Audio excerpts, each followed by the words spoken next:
하나님을 찬양합니다. 오늘 누가복음 13장 1절부터 21절까지의 말씀 속에 회개하라 하나님의 나라가 왔다 라는 제목으로 같이 나누기를 원합니다.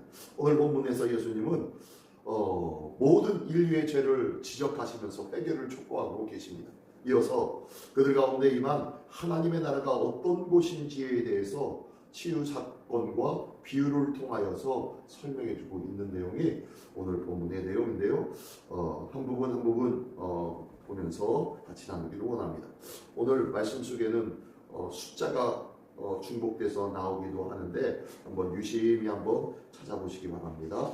먼저 1절부터 5절까지의 말씀에 보니까 이 빌라도가 갈릴리 사람들을 학살한 내용을 말씀하고서 시작합니다. 예수님께 마침 두 사람이 와서 이 본디오 빌라도가 갈릴리 사람들의 피를 그들의 제물에 섞은 일로 예수께 아랬다라고 하는데, 이게 무슨 사건이냐면은 정확한 사건이 어떤 사건인지 성경에 나오지 않습니다. 하지만 다른 고대 문서를 이렇게 보면은 어떤 문서 속에서는 3,000명, 어떤 문서 속에는 많게는 2만 명까지 이 학살되어졌다고 얘기합니다. 무슨 연고인지는 알지 못합니다.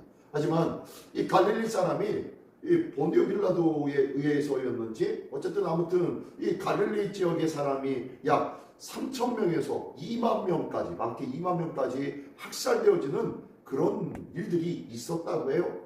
그러면서 그 이후에 이 빌라도라는 자가 그들의 피를, 그 죽임당한 학살당한 사람들의 피를 그들의 제물에다가 섞어가지고 제사를 드렸다고 얘기하면서 이런 아주 극악무도한 일들이 있습니다 라고 하면서 예수님께 아뢰고 있는 거예요. 그랬더니 예수님께서 대답하시는 것이 참 독특하게 대답하십니다. 이런 극악무도한 일이, 이런 일이 있으면 안 되는데 왜 이런 일이 있는지 모르겠다. 그도 죄인 중에 죄인이다 라고 하면서 뭐라고 하실 줄 알았는데 다른 말씀을 하시네요. 보니까 2절에 보니까요. 대답하여 이르시되 너희는 이 갈릴리 사람들이 이같이 해 받음으로 말미암아 다른 모든 갈릴리 사람보다 죄가 더 많이 있는 줄로 생각하느냐? 라고 묻습니다. 이 3,000명에서 2만 명 정도가 학살되어졌는데 그것은 이 갈릴리 사람들이 죄를 지었기 때문에 그러한 학살을 당했다고 생각하는 자들이 많이 있다, 그런 것 같은데 그런 거 아니야? 라고 하면서 말씀해 줍니다. 그러면서 3절에 너희에게 이르노니 아니라 너희도 만일 회개하지 아니하면 다 이와 같이 망하리라 라고 말씀합니다. 그러면서 똑같이 다시 한번 이와 비슷한 말씀을 또 합니다. 그러면서 4절에 또 실로암에서 망대가 무너져서 치어 죽은 사람이 18사람이 있었는데 예루살렘에 거하는 다른 모든 사람들보다 이 사람들이 죄가 더 많아서 그 망대에 치여서 죽었을까? 라고 하면서 5절에 너에게 이르노니 아니라 너희도 만일 회개하지 아니하면 다 이와 같이 망하리라 라고 말씀하고 있는 거예요.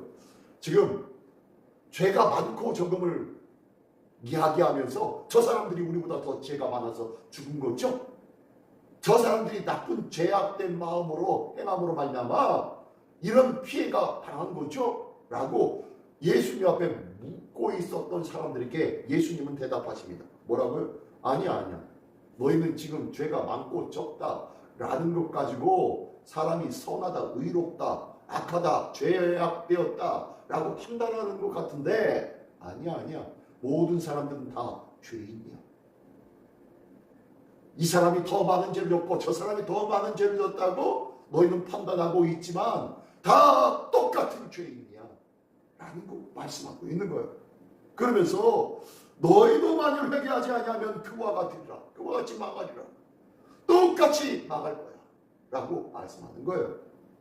죄가 많고 적음의 문제가 아니라 지금 그 죄의 문제를 어떻게 심각하게 받아들이고 있느냐가 중요하다는 거예요. 저 사람이 죄가 있다 없다가 아니라 지금 나의 죄가 어떠한 상태인지 네 눈앞에 있는 들보를 좀 봐라. 그 들보를 해결해 봐야 되지 않겠어? 그 슬픔은 보지 못하고 남의 눈 속에는 티끌만 보고 있구나 라고 말씀하고 있는 거예요. 그러므로 회개하지 않는다면 너희도 똑같이 저 갈릴리 사람처럼 학살을 당할 거고, 저 실로암 망대가 넘어져서 그 아래 깔려 죽은 사람처럼 깔려 죽는 것은 당연한 거야. 이거는 특별한 것이 아니야. 죄 때문에 문제가 아니야. 회개하지 않았기 때문이야. 회개하지 않았으므로 벌어지는 일들이야 라고 말씀하고 있습니다. 그러면서 죄악에 대한 심각성을 말씀하며 회개해야 된다. 회개해야 된다. 회개하지 않으면 이런 벌을 안 받을래야 안 받을 수 없다는 것을 좀 제발 좀 알아라. 망하는 것은 죄가 많고 적음이 아니라 회개를 하지 않고 이 죄의 심각성을 알지 못하기 때문이야 라고 말씀하고 있는 거예요. 교회 내가 열심히 많이 나오고 기도를 많은 시간 했다고 하나님 앞에 더 의롭고, 기도 안 하고 내 맘대로 살았다고 더 죄스러우냐? 결코 그것 때문에 문제가 아니라는 거예요. 다 똑같이 죄된 인생이라는 거예요. 다만 더 아름답고 더 귀한 것은 그럼에도 불구하고 똑같은 죄인임에도 불구하고 하나라도 주님 앞에 무릎 꿇고 눈물로 회개할 줄 아는 자, 그 자가 귀한 자야 라고 말씀하고 있는 거예요. 자, 그러면서 또 한번 6절부터 9절까지의 말씀에는요, 포도원에 심겨진 무화과나무 이야기를 갑자기 하십니다. 비유로 말씀하시는데, 포도원에 무화과나무가 심겨졌는데 주인이 와가지고 열매를 구하였나 얻지 못했대요. 그래서 이 주인이 포도원지기에게 이야기합니다. 내가 3년을 와서 이 무화과나무에 열매를 구하였는데 얻지 못하니 열매가 안 맺네? 찍어버려, 없애버려 라고 하니까 이 포도원지기가 뭐라고 합니까? 아, 주인님, 금년은 그대로 두시고 제가 내년 한 해 동안 열심히 주인을 파고 거름도 주고 잘 갖고 와가지고 내년 한 해 더 보시죠. 열매를 맺을 겁니다. 맺어야겠지요. 그러나 맺지 못하면 어쩔 수 없지만 맺을 겁니다 라고 하면서 한 해를 더 연장시켜 줍니다. 즉 그렇게 그 얘기를 합니다. 포도원의 주인은 누구예요? 하나님을 말하고 있어요. 농산의 주인 하나님. 포도원지기는 누구예요? 예수님입니다. 이 포도원에 심겨진 무화과나무는 무엇을 상징해요? 이스라엘을 상징하고 있습니다. 이스라엘을 상징하고 있어요. 그러나 이스라엘 나라를 상징하기 전에 바로 나에게 적용시킨다면 바로 내가 바로 이 무화과나무예요. 3년이 지났는데도 열매가 맺을 때가 되었는데도 열매를 맺지 아니하고 그 자리 그대로 마른 나무가지로 그냥 즐비하게 서 있는 거예요. 그렇다면 그 나무는 필요 없어요. 빨리 베어버려야죠. 땅만 버릴 뿐입니다. 그러나 옆에서 그것을 만류하고 있는 분이 있는데 바로 누구요? 포도원지기예요. 포도원지기가 한 해만 더 기다려 주십시오. 제가 더 열심히 이 나무에게 물 주고 가꾸고 거름 주어서 내년에는 꼭 열매를 맺게 하겠습니다 라고 하며 주인에게 한 해를 더 연장시켜 달라고 간구하고 있네요. 이게 누구라고요? 예수님이라고 했죠. 우리의 인생에, 우리의 영혼이 지금 그 상황에 있다는 것을 아십니까? 언제 어떻게 베어질지 몰라요. 언제 어떻게 큰 불 속에 땔감이 될지 몰라요. 하지만 우리 주님이 지금도 오늘도 기다려주시고 인내해주시고 돌봐주시고 거름을 주시고 생명수를 허락하여 주시는 예수님이 열매 맺는 그날까지 기다리며 하나님 앞에 간구하여 그때를 연장시켜주고 계시다는 것을 기억하십시오. 그렇다면 지금 이 포도원직인 예수님이 하나님 앞에 구하고 있는 이 기간이 어떤 기간입니까? 기회라는 거예요. 그게 바로 기회입니다. 어떤 기회요? 회개할 수 있는 기회, 기도할 수 있는 기회, 열매를 맺으려고 하나님의 말씀으로 다시 일어설 수 있는 기회인 거예요. 우리 주님은 오늘도 하나님 앞에 끊임없이 우리를 위하여 대신 간구하고 계신 줄 믿습니다. 기회를 더 주십시오. 기회를 주십시오. 하나님의 인자와 은혜로 기회를 더 주십시오 라고 말씀하고 있는 거예요. 오늘 본문의 말씀 바로 앞에 12장 56절부터의 말씀해 보니까 읽어드리겠습니다. 외식하는 자여 너희가 천지의 기상은 분간할 줄 알면서 어찌 이 시대는 분간하지 못하느냐. 또 어찌하여 옳은 것을 스스로 판단하지 아니하느냐. 네가 너를 고발하는 자와 함께 법관에게 나아갈 때에 길에서 화해하기를 힘쓰라. 그가 너를 재판장에게 끌어가고 재판장이 너를 옥졸에게 넘겨주어 옥졸이 옥에 가둘까 염려하라. 내게 이르노니 한 푼이라도 남김없이 갚지 아니하고서는 결코 거기서 나오지 못하리라 하시니라. 예수님께서 이 비유를 얘기하신 것이 무엇 때문이라고요? 네, 재판장에게 가기까지 그 전까지 빨리 화해하라는 거예요. 빨리 뭐 하라는 거예요? 회개하라는 거예요. 빨리 어떻게 하면 돌이키라는 거예요. 빨리 마음과 생각과 삶을 돌이키라고 회개하라고 말씀하고 있는 거예요. 지금 그 말씀을 연장해서 다시 한 번 더 말씀해 주고 있는 거예요. 회개하라, 회개하라. 앞에서 빌라도의 이야기, 그래서 갈릴리 사람들이 죽어진 이야기, 실로암 막내가 쓰러져 18사람이 죽은 이야기, 이 모든 것들이 뭐예요? 다 똑같다. 회개하지 않으면 다 똑같다 라고 얘기하면서 계속 지금 회개하라고 하나님의 인내의 시간을 귀하게 여기고, 지금이 바로 회개할 때요, 지금이 바로 은혜의 때요, 지금이 바로 주님께 돌아설 때다 라고 말씀하고 있는 거예요. 그 말씀을 하신 후에 예수님께서 또 말씀을 가르치십니다. 언제였어요? 10절부터의 말씀을 보니까 예수님께서 안식일에 회당에서 말씀을 가르치십니다. 그랬더니 11절에 보니까 18배 동안이나 귀신 들려 앓으며 꼬부라져 조금도 펴지 못하는 한 여자가 있더라 라고 해서 18년 동안 귀신 들려서 꼬부라져 있었던 여인이래요. 근데 이 여인이 왔는데 예수님이 보시고 너무너무 안타까우니까 예수님께서 말씀하십니다. 12절을 보니까 여자여 네가 네 병에서 노이었다 하시고, 그리고 그에게 13절에 보니까 안수하시니 그 여자가 곧 펴고 하나님께 영광을 돌리는지라 하면서 안식일에 이 여인을 고치신 거예요. 말씀을 가르치시다가 그랬더니 이것을 보고 회당장이 뭐라고 합니까? 안식일에 병 고치는 것이 어떻게 그럴 수 있느냐라고 분내면서 어찌할 바 모르는 거예요. 왜 다른 엿새가 있는데 그날 고치지, 왜 오늘 안식일에 하필이면 율법을 지키고 아무것도 하지 말아야 할, 쉬어야 할 안식일에 이런 일을 한단 말이냐, 왜 율법을 어긴단 말이냐 라고 하면서 이야기하니까 예수님이 뭐라고 하십니까? 안식일에 자기의 소나 나귀를 외양간에서 풀어내어 이끌고 가서 물을 먹이지 아니하냐 라고 얘기합니다. 야, 너희에게 소나 나귀가 있는데 그 소나 나귀, 너희가 그 나귀를 풀어다가 이 소를 물을 풀어다가 물을 먹이는 일이 있니 없니? 물 먹이는 일을 하니 안 하니? 라고 얘기합니다. 모든 사람이 다 그렇게 하거든요. 모든 사람이 다 안식일에도 그 소나 나귀에 물을 먹이거든요. 첫 번째 가가지고요, 외양간에서 이 소나 나귀를 풀어내는 일, 이끌어가는 일, 이것도 일이고, 또 물을 먹이는 일, 이것도 일이에요. 여러 가지 일을 지금 반복하고 있는 거예요. 이것은 하면서 네 자산이라고 생각한, 네 재산이라고 생각한 소나 나귀는 그렇게 기꺼이 돌봐주면서 하나님의 딸인 이 여인, 너희와 똑같은 이 여인은 왜 돌아볼 생각을 안 하냐? 안식일이 중요한 것이 아니라, 평일이 중요한 것이 아니라, 이 여인이 보이는 대로, 이 여인을 만나는 대로 고쳐주고 도와줘야 되는 것이 당연한 것 아니야? 안식일이라고 그를 도와주지 아니하고 평일에만 도와준다는 것이 안식일에 맞는 것이 맞냐라고 하면서 말씀하고 있는 거예요.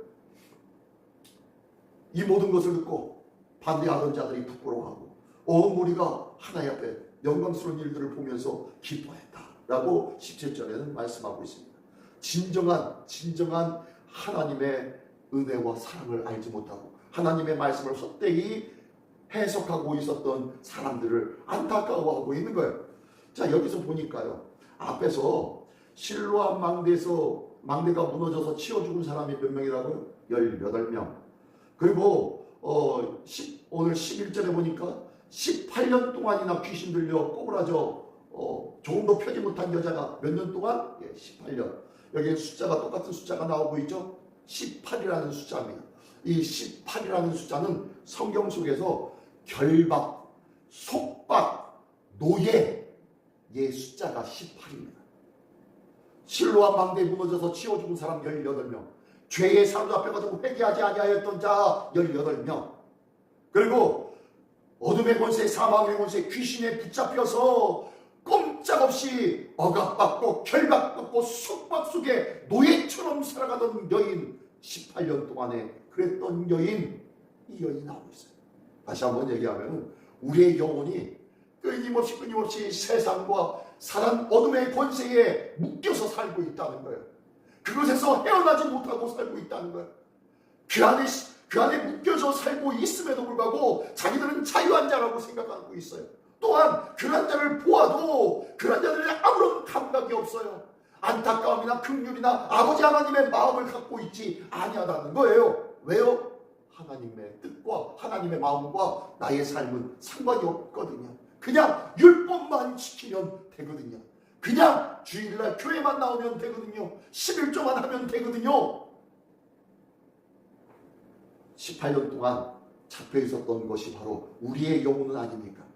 내가 껍데기만으로 다 모든 것을 다 이루었다고 생각하며 살았다는 것은 바로 오늘도 어둠의 권세, 사망의 권세에 속박과 결박을 당해서 그 안에서 그것이 다 된 것처럼 착각하며 갇힌 자의 삶을 살고 있다는 거예요. 오늘도 그 갇힌 자의 삶 속에서 주 예수 그리스도의 이름으로, 주의 참된 말씀의 복음으로 자유함을 누릴 수 있는 우리 모두가 되시기를 예수님의 이름으로 축원합니다. 그러면서 18절부터 21절까지는요, 그러므로 하나님의 나라는 무엇과 같으냐라고 말씀합니다. 하나님의 나라는 자기 채소밭에 심은 겨자씨 하나 같대요. 그리고 가루 서말 속에 갖다 넣은 누룩과도 같대요. 왜요? 이 겨자씨 한 알이 보이지도 않는 작은 그 겨자씨 한 알이 심겨지니까 그 심겨진 겨자씨 한 알, 보이지도 않았던 그 겨자씨 한 알이 자라고 나니까 공중의 많은 새들이 깃들어서 가지에 깃들 정도로 아름드리 나무가 된 것처럼 이게 바로 하나님의 나라다.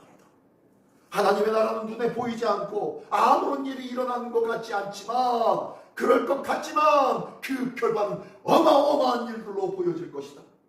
가루 서말 속에 누룩을 갖다 놓더니 아무것도 일어나지 않는 것 같지만 나중에 와서 시간이 지나서 때가 되어서 보니 가루 서말 전부를 다 부풀게 만들었다.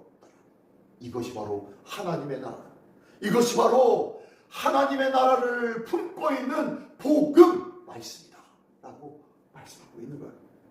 이 하나님의 나라의 복음의 말씀으로 자유함을 누리시기를 바랍니다. 하나님의 말씀에 우리 가득 채움받기를 원합니다. 하나님의 말씀을 소유한 자는 하나님의 나라를 소유하는 자요, 하나님의 나라를 경험하는 자인 줄 믿습니다. 회개하기를 원합니다. 주님 앞에 오늘도 나를 위해서 기도하시는 예수님을 통하여서 나의 시간이 연장되었는데 이 시간에 하나님 앞에 회개함으로 말미암아 정결한 자로 세움받기를 원합니다. 또한 이 회개하는 시간에 하나님의 복음의 말씀으로 하나님의 나라가 우리 안에서 아무런 일 일어나는 것 같지 않았지만 하나님의 말씀을 듣고 또 듣게 되니 나도 알지는 못하는 사이에 어느새 큰 아름드리 나무가 된 것처럼 가루 서말에 가루를 다 부풀린 누룩처럼 우리의 믿음의 삶이 하나님의 나라와 같이 팽창되어지고 확장되어지고 성장되어지는 기쁨의 나라가 될 줄 믿습니다. 이 귀한 은혜가 오늘도 우리의 심령 속에, 우리의 삶 속에 넘치시기를 예수님의 이름으로 축원합니다. 기도하겠습니다. 전능하신 주님, 감사를 드립니다. 죄에서 돌이키게 하여 주시고 하나님의 말씀과 하나님의 복음으로 회복하여서 하나님의 나라가 진정으로 우리의 심령 속에 확장되어지고 성장되어지는 놀라운 은혜의 때를 만나는 자 되게 하여 주시옵소서. 아무런 변화가 나타나지 않을 것 같은 하나님의 말씀을 되씹는 묵상의 삶을 살았더니 주님의 때가 이름에 큰 아름드리 나무가 되어진 것처럼 가루서물을 다 부풀리게 만들었던 것처럼 하나님의 나라가 오늘도 우리 안에 풍성히 임하게 되어질 수 있도록 인도하여 주시옵소서. 모든 것이 되어 주시어서 우리를 풍성케 하여 주시고 성장시켜 주시기를 기뻐하시는 우리 주 예수 그리스도의 이름으로 기도드리옵나이다. 아멘.